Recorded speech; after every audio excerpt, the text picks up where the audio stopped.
Willie D Live. What's up, family? T. Grizzly's brother offered his homeboy $20,000 to take the case. Question: how many of you would have done the same?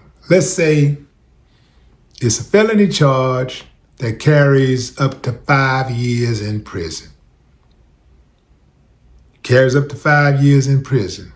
But because you're a first-time offender, you might get a break.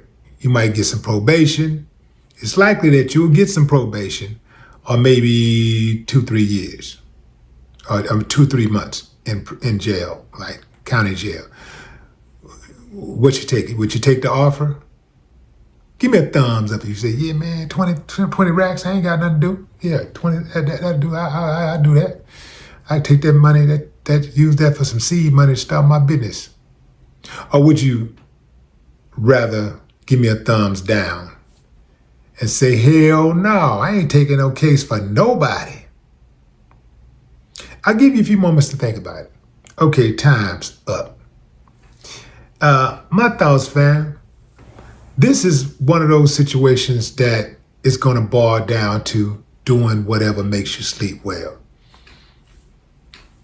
In this situation, it sounds like T. Grizzly's brother got more to lose than the other guy in the seat. He was telling him, look, man, if I get caught, I'm going to jail for 5 years, but this is your first time around. And, you know, most that'll happen to you is about 2 months. Obviously, he can't guarantee that.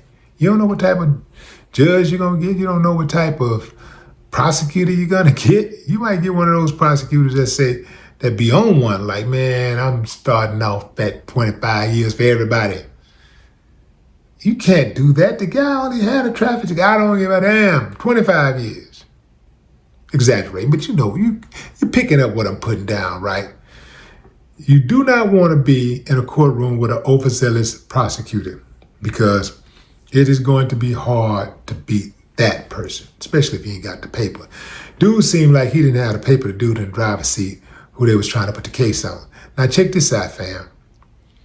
Let me explain to you, before I go too far, exactly where they were when dude offered him $20,000 to take a case. They were sitting in the back of a patrol car.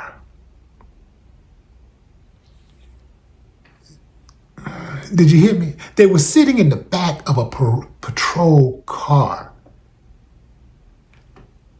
talking about the case.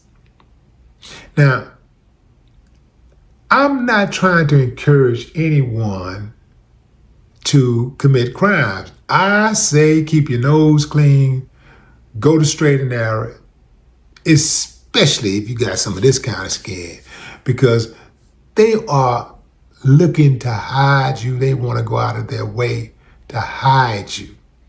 So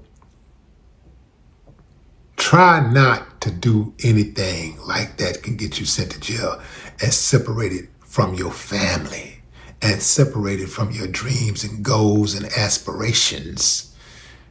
Try that first. But if you're going there, if you just got to go there, and you got co-conspirators, you got somebody rolling with you, it is imperative that you do not discuss the case. Do not discuss anything criminal inside of that police car. Because what you say can and will be used against you in a court of law. Avoid that temptation by any means, because they see you, they hear you, they have cameras. I don't know how many times we've seen videos where we see and hear everything the person in the back seat is saying. They got cameras They hear you, they see you. You pretty much, when you talk in the back seat of a patrol car about your case, you're pretty much interrogating yourself. You're telling them everything they need to know. If you're going to talk at all, you should get your story straight prior to ever getting caught. And if you see that you're about to get caught, then you need to hurry up. Say, man, 20,000, man, 20,000, take the case, 20,000. Man, that's all you need to say. All the other person needs to say is, okay, that's it. My brother gonna pay you. Cool. You can get that done. Just like that. Allegedly, allegedly. Get the conversation out of the way before you get jammed up. Look, man, this is what we gonna say.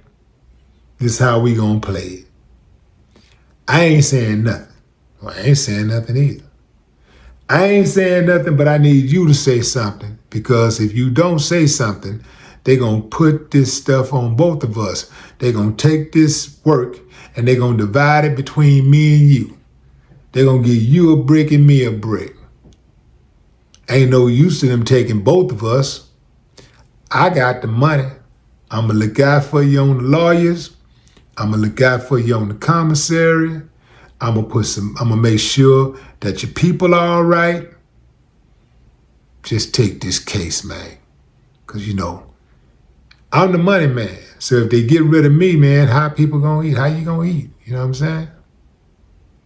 Come on, take this case.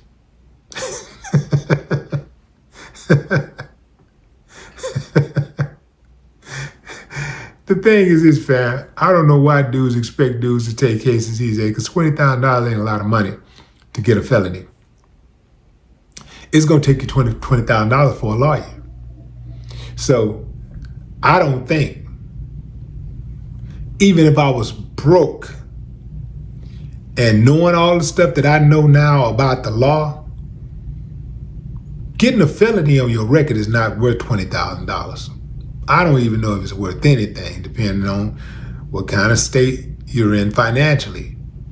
But 20 racks ain't nothing. 20 racks is gonna cost, that's what it's gonna cost for your lawyer.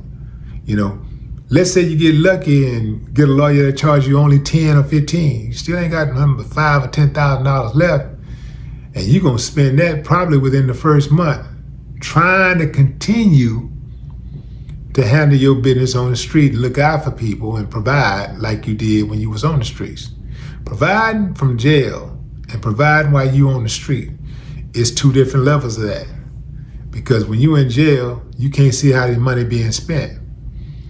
And you're also damn near taking care of two households. One with your physical household and, your residential household, and then the other is the things that you buy for yourself to try to give yourself some level of comfort while you're in jail. But what say you, fam? Drop a comment. I'd love to hear your thoughts. No more talk.